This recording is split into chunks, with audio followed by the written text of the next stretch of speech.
Hello class and welcome to Goblin Literature 101. Today we're going to be talking about a surprisingly complex topic, genre. This is the categorization we use to try and find our next read, right? It's a fairly fluid concept, but one that publishers master responsibly to direct us towards books we might enjoy. Right? Well, yes and no. You see, there's kind of these two angles to the development of genre that I encountered while trying to research this video that are kind of contradictory, and we're going to get into both of them. But first, we need to understand what genres are going to be relevant here on the channel, because it's not as simple as just science fiction and fantasy. We actually need to pull one level back. So there is a specific pyramid. That's the worst attempt at drawing a pyramid anyone has ever done. Pyramid, not too much better. That typically goes top down into how you find what exactly you are looking for. Now, not at the broadest level possible, but the broadest level relevant here today, you have what is called speculative fiction. Even at this level, we do encounter some inconsistencies in the definition of what exactly speculative fiction is.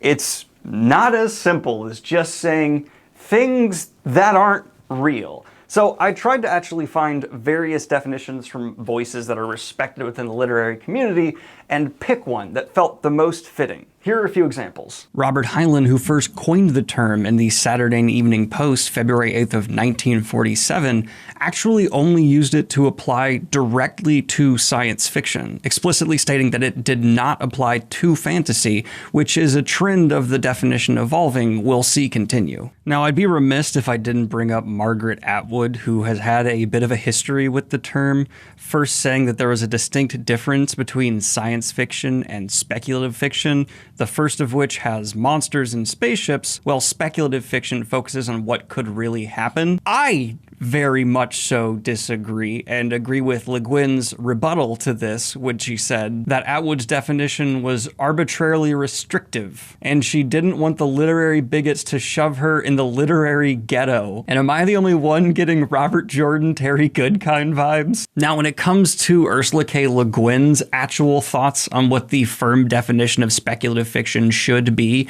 the most up-to-date quote I can find from her is when someone's asking her to further elaborate on those particular concerns we mentioned, she responds, "I felt obliged for so many years to protest, to rant about those distinctions, genuine and useful ones, being misused as value judgments. Now, the judgmentalism is dropping out of them, and that's great. I don't have to worry. I don't have to rant." Whew. It seems she was kind of done with it all as soon as people have started to no longer look down at fantasy and science fiction. And out of agreement of her in general, and just respect for her name no longer wanting to be in this debate, I'll leave it at that. Why don't you leave me alone? And then finally, I came across my favorite definition, and the one I find to be most relevant to the way I'm going to be treating speculative fiction today. And that is from Harlan Ellison, an author known for being well ahead of his time. So for this time of unrest, this time of turmoil, with revolution and dawning awareness of ourselves as one with the cosmos, we need a new literature that speaks to this kind of feeling and to these needs. Speculative fiction is speaking to all kinds of people. And I think that's because now it's becoming a fiction of the people. In essence, street fiction, which is a very old and a very common term for a fiction of the people. Even as the stories that Dickens wrote were written for the penny newspapers, were fiction of the people. And that is broad enough to fully encompass, in my opinion, speculative fiction. Now, one level down from here, I actually have kind of been lying to you, because while it is a pyramid in how you are going to treat to find your next book, the actual space of genre existence, I would say, is less of a pyramid and more of a series of very complicated Venn diagrams. So speculative fiction is going to be our top level, and the one that I'm going to leave just nebulously defined every border within this whiteboard. And then from there, we're going to have two names that are universally recognized by just about everybody: science fiction and fantasy. Bo body. And probably surprising nobody within this Venn diagram, these are two bubbles that are going to have significant overlap because of the existence of sci-fantasy and all sorts of other genres that have bloomed into existence that kind of cross lines between these two. These are probably the two most married concepts within speculative fiction, in my opinion, on this extreme top level. And by married, I mean if you're a fan of one, you've probably at least dabbled into the other. They're lumped together culturally, zeitgeistily. While there are other things that exist within speculative fiction, these two names take up a whole lot of space. But not all of the bubble of speculative fiction, because we also have things like historical fiction, which can fall into either category depending on how it's treated. This could be an Octavia Butler story, or it could be a fantastical reimagining from one of the bajillion authors who's imagined World War II with dragons.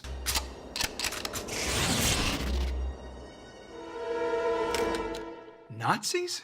But there is a third dimension to these Venn diagrams, and here's where those angles I mentioned before start becoming a little bit confusing. So what are these two angles? Well, the first I would call a natural genre. Oversimplifying a bit, I would say this is a trend in literature that existed before a term for it. And using hindsight, we then categorize whatever that trend was to then explain the existence of something that was already there. An infamous example of this would be the Lord of the Rings. Originally categorized as a fairy tale years after its existence, eventually Lord of the Rings became classified as fantasy, specifically epic fantasy, and that term has been changed and altered over and over the decades. But for now, we recognize fantasy as a label for something that at the time of its birth was more known and thought of and intended to be a fairy tale.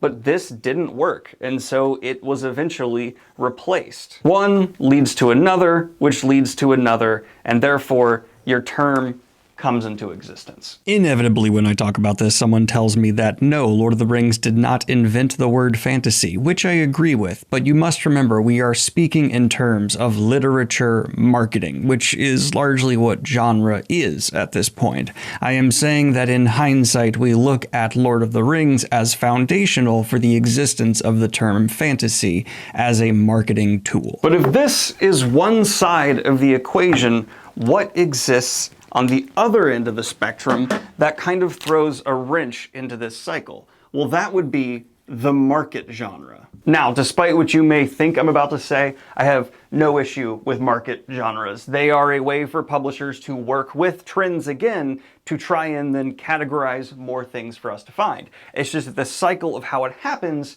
is a little bit different.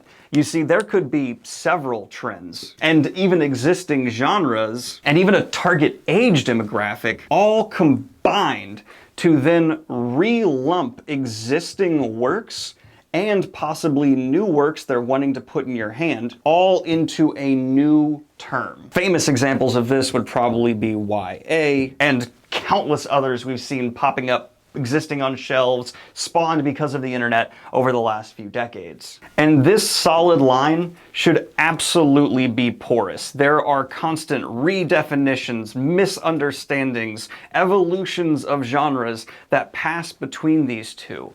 So why is this all so nebulous and strange? Why is it hard for everyone to agree on one understanding of speculative fiction? How can we allow publishers to dictate how we even define things just for their sales? Well, I don't think that's actually a bad thing. As often as I talk about like capitalism from Amazon influencing our reading habits, there's not an issue, at least on face value, in my opinion, from a publisher going, here's a trend, a common age demographic picking it up, and even a consistency of covers we can wrap together, slap a label on, and sell more of. That's okay.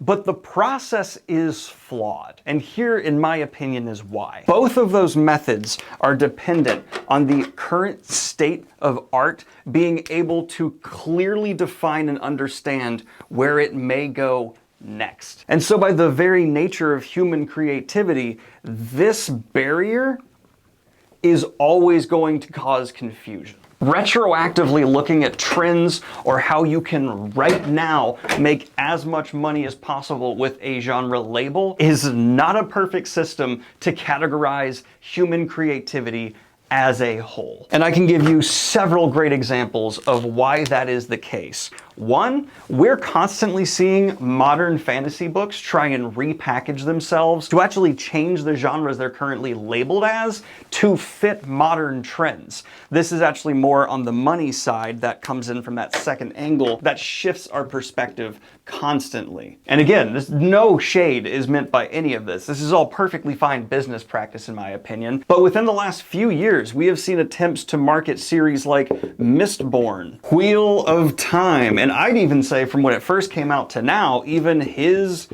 dark materials, all to fit under YA to varying levels of success, because some of them can kind of fit in there and others can't. I would say Mistborn, there's an argument. Wheel of Time, kind of, but not really. His dark materials, absolutely. But as this is retroactively applied to more and more works of fiction, speculative fiction, that are major parts of our childhood, there ends up being a bit of a miscommunication and understanding from the marketing that is being done on where exactly this all fits over time. But again, there's also just the natural reflection angle of this happening as well. Bringing up lit RPG once again, this is a genre that I actually think we're going to see retroactively applied to a lot of works that in hindsight fit right in. Even isekai, or can never say that right, isekai, dyslexia, is a newer term that can now retroactively be applied to hundreds, if not thousands of works of fiction that previously there was no word for that defining genre. Maybe it would be called portal fantasy, but that was a very general term that didn't have many of the specificities that isekai does that we've seen other things folded into. Alice in Wonderland, is it an isekai? I'd argue, yeah. The only thing that kind of freaks me out about this is as the true limits or limitless potential of human creativity is explored and the future gets bigger and bigger, so many of the labels we depended on from the past are going to get broken up, split down, and from a consumer angle, that can be pretty nice. You can Google the most specific, I want a man who travels with his pet going into a world where there are game-like elements but also epic fantasy vibes, and end up with a solid recommendation in Dungeon Crawler Carl, right? You can now, because of the internet and the day and age we're in, just travel through the layers of the pyramid, ignoring the conflict and disorientation of time, and find the book, for now, that you want to read. The trouble comes in with publishers. I know I'm trying to go trad right now. I'm not trying to piss anybody off, but y'all know you're making some mistakes and you're behind the times. Both publishers and booksellers and how they orient their shelves, etc., have influence on how we think of this entire process. More directly so than even the conversation on the internet that's happening that a whole lot of people are just not a part of. You can be in the know on what the cutting edge development of a genre you love is, but that doesn't mean it's going to be reflected on shelves anytime soon. But I hear what you're saying. This is getting a little bit too deep in the bushes. It's confusing. It has to do with past, future, existing labels, new ones, indie, trad. Daniel, what are you trying to get at? Fine. Let me just put it simply for you. Time isn't affecting the books themselves. Obviously, they're staying the same. It is the genre that is changing. The market's perception on what YA encompassed shifted. Now it's shooting for an older age range. There's an emphasis on female protagonists. These are market indications that change how this is then put on a shelf. This then is clashed with what is happening over on the natural end, where yes, things continue to build and grow on their own, but they don't listen to any of this. And so you'll have a genre like lit RPG come into existence that had a lot less influence from this side. Isekai came in as a term from overseas, but is now, oh god, dyslexia, isekai? I think I got that right. These are both terms you're going to hear more often in the speculative fiction space, especially as they begin to retroactively include pieces of literature that previously were just lumped in with more broader terms. Alice in Wonderland, Peter Pan, and so many other once just referred to as fairy tales are no longer just fantasy, but they can be thought of as isekai, which is incredible. I love this for all of us. There's another big change happening though, and I know I've gone from pyramids to Venn diagrams to now divided lists, but the real big change is how we are controlling and defining our genres. Because the internet didn't always exist and we weren't looking to other terms in different cultures to figure out what stories and elements in those stories we love. And for the first time ever in centuries of literature, the people are defining with more control than the publishers. For ages, it was just the set genres. Then publishers began defining and redefining. But now the conversation for these labels is in our hands.